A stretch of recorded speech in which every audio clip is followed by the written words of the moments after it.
Hi everyone, today is Monday. It is NTI Day 13.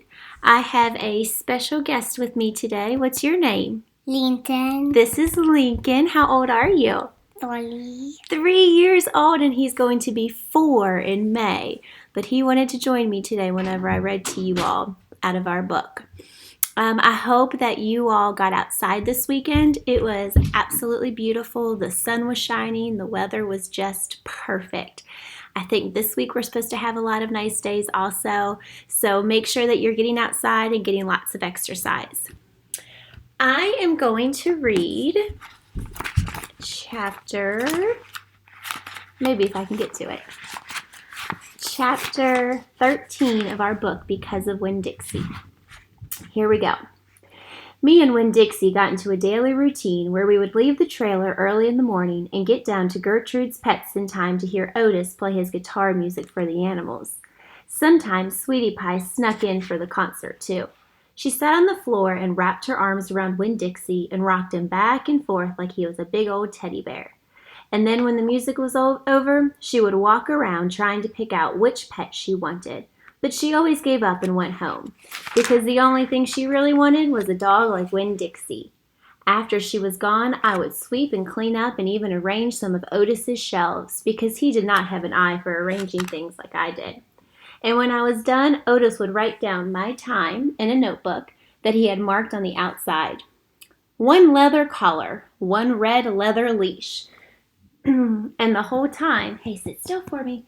And the whole time, he did not in any way ever act like a criminal. After working at Gertrude's Pets, me and Winn Dixie would go over to the Herman W. Block Memorial Library and talk to Miss Franny. And she would listen and she would tell us a story. But my favorite place to be that summer was in Gloria Dump's yard. And I figured it was Winn Dixie's favorite place to be too. Because when we got up to the last block before her house, Winn Dixie would break away from my bike and start to run all the way to her house, heading for Gloria Dump's backyard and his spoonful of peanut butter. Sometimes Dunlap and Stevie Dewberry would follow me. They would holler, "There goes the preacher's daughter visiting the witch." "She's not a witch," I told him. It made me mad the way they wouldn't listen to me and kept on believing whatever they wanted to believe about Gloria Dump. One time, Stevie said to me, "My mama says you shouldn't be spending all of your time cooped up in the pet shop and at that library, sitting around talking with old ladies. She says you should get out into the fresh air and play with kids your own age. That's what my mama says." "Oh, lay off her," Dunlap said to Stevie. Then he turned to me. "He don't mean it," he said. But I was already mad. I shouted at Stevie. I said, "I don't care what your mama says. She's not my mama, so she can't tell me what to do." "I'm going to tell my mama you said that," shouted Stevie. "Oh, she'll tell your daddy, and he'll be mad at you in front of the whole church. And that pet shop man, he'll be mad at you too." My daddy knows better, but I didn't care. And you can go ahead and tell on me if you want. I swear, it about wore me out yelling at Dunlap and Stevie Dewberry every day. By the time I got to Gloria Dump's yard, I felt like a soldier who had been fighting a hard battle. Gloria would make me a peanut butter sandwich straight off, and then she would pour me a cup of coffee with half coffee and half milk, and that would refresh me. "Why don't you play with them boys?" Gloria asked me. "Because they're just not my friends," I said. "They still think you're a witch. It doesn't matter how many times I tell them you're not." "I think they're just trying to make friends with you," Gloria said.